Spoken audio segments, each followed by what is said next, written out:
Sample size for spot speed studies. So we have to take note that the calculated mean or the average speed is used to represent the true mean value of all vehicle speed at that location. The accuracy of this assumption depends on the number of vehicles in the sample. So which means that the larger the sample size, the greater the probability that the estimated mean is not significantly different from the true mean. So it is very important, it is necessary actually to select a sample size that will give us an estimated mean within acceptable errors. So there are actually statistical procedure that is used to determine this minimum sample size. So before that, let us try to define some certain significant values that is used to describe speed characteristics. So number one, we have the average speed. This is an arithmetic mean of all observed vehicle speed, which has the sum of all spot speed, which is divided by the number of recorded speed. So we have here the equation for our average speed. We have the arithmetic mean, mu, equal to the summation of the number of observation in each speed group, f sub I, times u sub I, which has the mean value of the ith speed vehicle, I speed group, multiple all over the summation of f of I. So this formula actually can also be written into this manner, which is mu, or the arithmetic mean, is equal to the summation of use of I, or which has our mid value for the ith speed group, all over our n, which has the number of observed values. So we have also ours to describe also the speed characteristic. We have another one which is median speed. This is a speed at the middle value in a series of spot speed that are arranged in ascending order. So 50% of the speed value will be greater than the median. So 50% will be less than the median. Then we have the modal speed. So this modal speed is the speed value that occurs most frequent in a sample of spot speed. So that is the modal speed. So that is actually referring to the value that is occurring frequently in the sample of spot speed. And the ith percentile spot speed, this is the spot speed value below which I% of the vehicle's travel. For example, 85th percentile spot speed is the speed below which 85% of the vehicles travel and above which 15% of the vehicles travel. Then, of course, you have the pace. Pace, which is the range of speed usually taken at 10 mile per hour interval.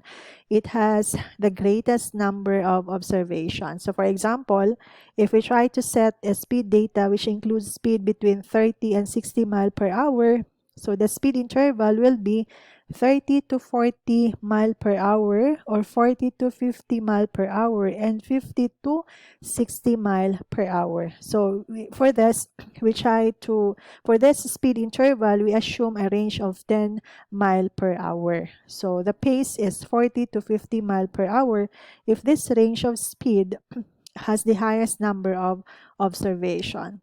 Then we have the sixth. We have the standard deviation speed, which is the measure of a spread of the individual speed. Actually, this is estimated through this equation. Standard deviation is equal to the square root of the summation of quantity u sub j, which is our jth observation, minus u sub bar squared all over n minus 1. N is the number of observation, and our bar u is our arithmetic mean. So we have to take note that speed data are frequently presented in classes where each class consists of range of speed. So this standard deviation can be computed through this form. We have standard deviation is equal to the square root of the summation f sub I times quantity u sub I minus bar u raised to the second all over n minus 1. You have to take note that our u sub I is the mid value of speed class I. And of course, our f sub I is the frequency of speed class I. So For our probability theory, this is actually the term probability theory, or the concept of probability theory is used actually to determine the sample size for traffic engineering studies. So that is for the minimum size, for the minimum sample size depends on the precision level desired. So the precision level actually is being defined as the degree of confidence that the sampling error of a produced estimate will fall within the desired fixed range. For a precision level of 90 to 10, there is a 90% probability or confidence level that the error of an estimate will not be greater than 10% of its true value. So the confidence level is commonly given in terms of the level of significance denoted by alpha, where our alpha will be equivalent to 100 minus confidence level. So the commonly used confidence level for speed count actually is 95%. So the basic assumption here is the basic assumption that is made in determining the minimum sample size for speed studies is that the normal distribution describes the speed distribution over a given section of highway. So the normal distribution is given by this equation. And basically, our mu there is the true mean of the population. Sigma is the true standard deviation. Sigma squared is equal to the true variance. Then we have basic properties of the normal distribution that is used to determine the minimum sample size for an acceptable error d of the estimated speed. So one, normal distribution is symmetrical about the mean. Second, the total area under the normal distribution curve is equal to 1 or 100%. Third, the area under the curve between mu and mu minus sigma is 0.6827. And the area under the curve between mu plus 1.96 sigma and mu minus 1.96 sigma is 0.95. And the fifth, the area under the curve between mu plus 2 sigma and mu minus 2 sigma is 0.9545. And sixth, the area under the curve between mu plus 3 sigma and mu minus 3 sigma is 0.9971. And the area under the curve between mu plus infinity and mu minus infinity is 1. So the last five properties are used to draw specific conclusion about speed data. So for example, you assume that the true mean of the speed in a section of a highway is 50 miles per hour and that true standard deviation is 4.5 miles per hour. So we can have a conclusion that 95% of all vehicle speed will be between 50 minus 1.96 times 4.5, what is now equal to 41.2 miles per hour, and 50 plus 1.96 times 4.5. 4.5 is our true standard deviation. So that will give us 58.8 mile per hour. So basically for this, we have here the formula for our,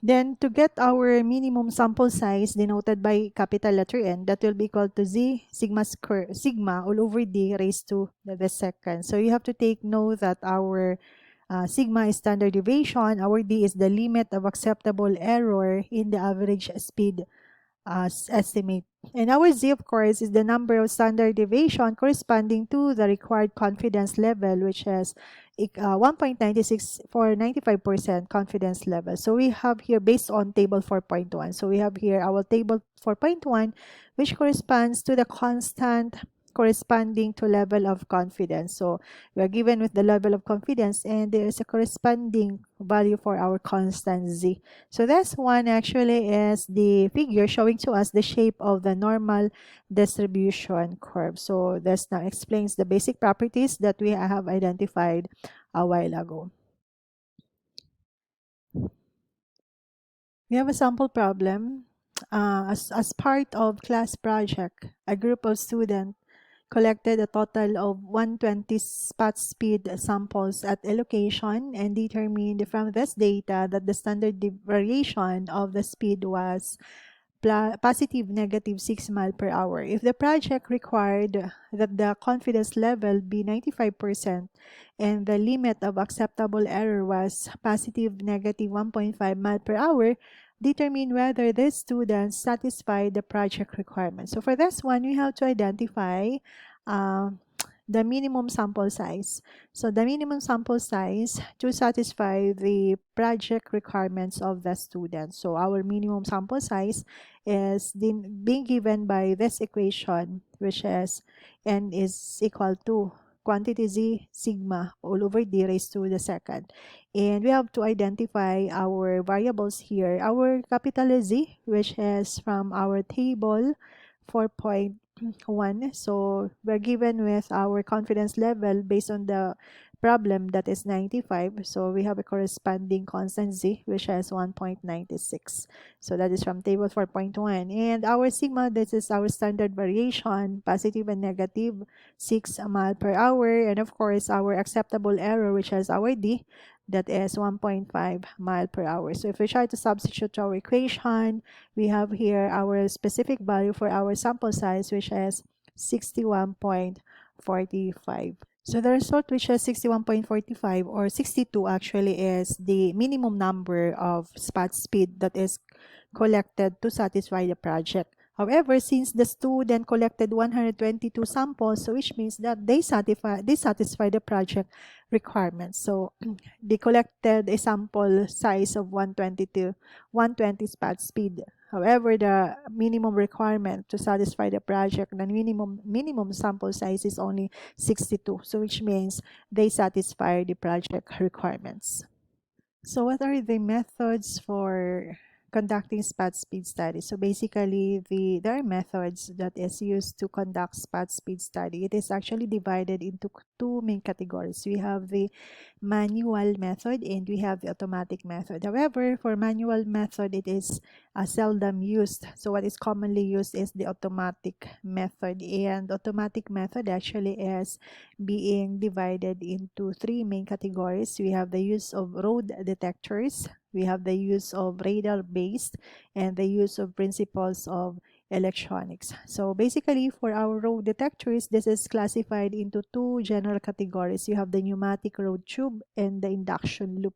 So this is used to collect data on speed at the same time as volume data are being collected. So which means that using these devices, you collect now the speed and you are collecting the data on speed and at the same time also the data on volume. So when road detectors are used to measure speed, they should be laid such that the probability of passing vehicle closing the connection of the meter during a speed measurement is reduced to a minimum. So for that one, we have here our radar, some of the for our radar, basically for our radar-based sensor, this is a sensor, a traffic sensor work on a principle that when a signal is transmitted onto a moving vehicle, the change in frequency between the transmitted signal and the reflected signal is proportional to the speed of the moving vehicle. So for this one, the advantage of this method actually is that the pneumatic tube are not used if the equipment can be located in inconspicuous position. The influence on driver behavior is considerably reduced. So for our electronic principal detector, in this method, the presence of vehicles is detected through electronic means and information on those vehicles is obtained, from which traffic characteristics such as speed, volume, queues, and headways are computed. So we have here an illustration showing to us some of the equipment or devices used to conduct spot speed studies. So these are being installed in our selected highway section so that we are going to gather data using our spot speed studies.